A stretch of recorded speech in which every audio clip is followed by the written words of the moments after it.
ઋતુમાં બાબુ વાણી કરી છે હાથા સંતોની માથે ભક્તિ કેરા ફળ હાથા છે ખોટા છે નક્કી કેમ કરવું ડેકોરેશન તો અત્યારે કઈ માપ બગીચા કરીને નીકળે શું સમજવું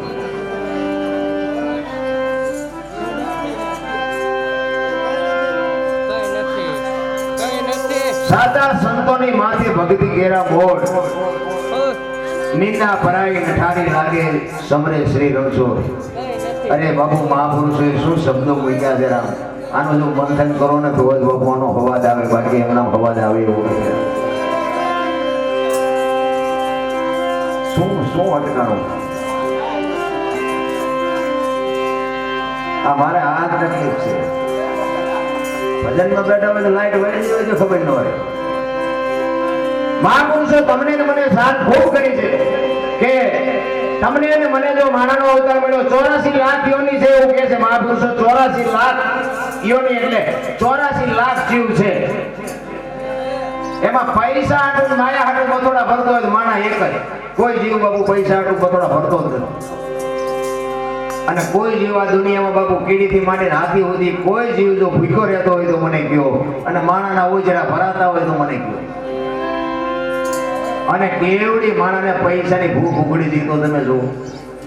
બળદિયાને કાંધે જો હારા મૂકે નાકમાં નાથું નાખે જમીન ખેડાવીને પૈસા ઉભા કરે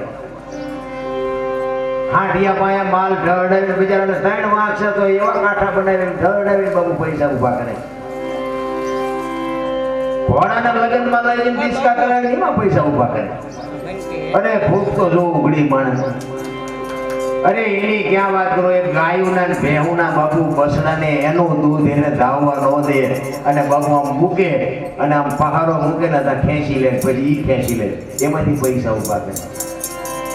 હું તો એમ કહું છું કે આ જો પાંડાને વાસડાને ધરીને ધવરાવ્યા હોત ને તો આ મકાનની થાંભલીઓ હોનાની હોત મારા રામ અને દૂધ જાવથી ખેંચાય ને તાવથી ખેંચી લેવાનું પછી એને કાપી પાછા પૈસા ઉભા કરે બોલો અરે જો તો ઘણા માણસને પૈસાની ભૂખ ઉગડી જઈ પાછા વાતો બધા કરે ક્યાં હારે લઈ જાઉં કે પડી જાઉં તો હસનો મેલ છે લવ એક પીડી તો ઉખાડીને એક ચૂડી લઈ આવો પૈસા હસનો મેલ હોય વાતો થાય છે મારા રામ જીવનમાં માણાનો અવતાર બાબુ એક જ એવો છે કે આમાં તમે હરિસ્મરણ કરી શકો આમાં ભજન કરી શકો બાબુ ઢોરાન કુતરાન કાગડાન કોઈ બાબુ ભજન ન કરી શકે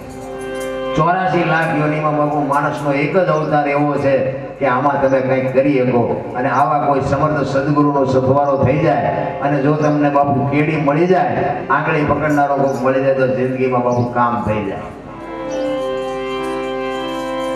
ઘણા એમ કે આમને બધાને શું માગી ખાવું શું એટલે આ પૈયા લાગ્યા સુધી 4 ઘણા દાવડા અમને ગાળ્યું દે છે કોઈ ખબર છે સંતો છે ને બાપુ સંતો આ દુનિયામાં ન હોત તો તમે નો જાત ક્યાં સાધુની બાપુ એક સાધુ છે ને હું મારી પોતાની વાત કરું છું કે બધા જાણીતા છે મને તો બધા સાંભળેલો છે પણ મને જો માણા બનાવ્યો હોય તો સાધુ એ બનાવ્યો છે સાધુનો ઉપકાર જિંદગીમાં કોઈથી ભૂલી ન શકું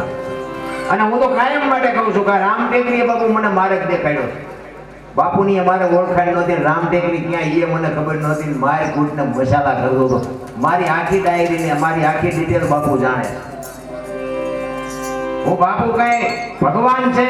અને બાપુએ મને ઉદ્ધાર કરી દીધો એવી મારી કોઈ વાત નથી પણ કહેવાનો મારો મિનિંગ એ છે કે મને આ દુનિયામાં જો 5-25 જણા જો સાંભળતા હોય અને મને કોઈ બોલાવતા હોય મારા કોઈ નંબર લઈ જતા હોય આ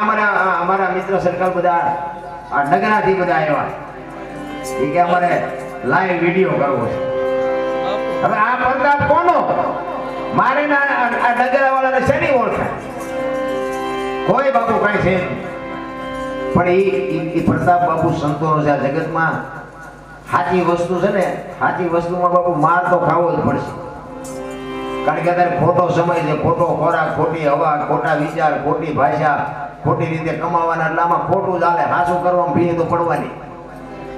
તેમ સોકું ઘી લઈને બજારમાં રેડું પાડજો સોકું ઘી છે ખપે મને કહેજો અને દારૂ બાવળિયા વેચ્યો તો ન ખપી જાય મને કહેજો